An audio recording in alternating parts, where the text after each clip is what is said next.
We should deport any foreign national who takes to the streets today and supports Hamas. Robert Jenrick, our immigration minister, has floated this idea. We shouldn't mess about.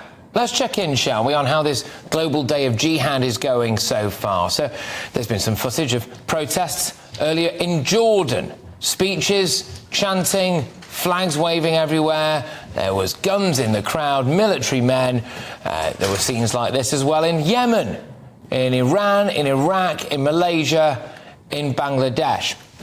In France today, a teacher was stabbed to death by a man reportedly shouting about Allah. In China, an Israeli diplomat was also reportedly stabbed as well. There are demonstrations set to take place in Italy and also in Washington in the States.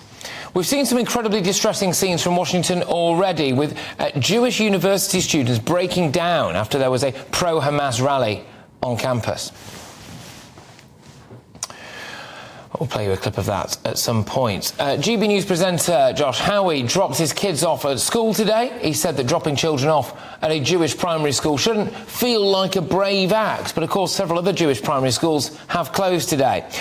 We've been discussing scenes as well, which we've seen, of people tearing down missing posters of Jewish children. Our own state broadcaster refuses to call terrorists. Members of the Jewish community saying they just don't feel safe on our streets.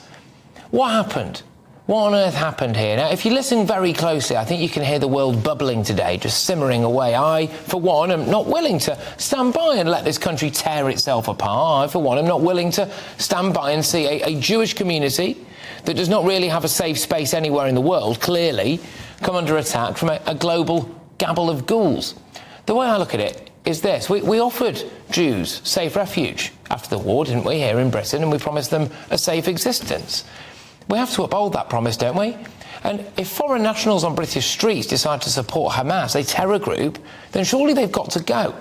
Our police and our government have to do the right thing and stop being so timid. If tensions boil over tonight or over the weekend, they have to come down like a ton of bricks on the people supporting a terror group, not the people supporting their own right to exist.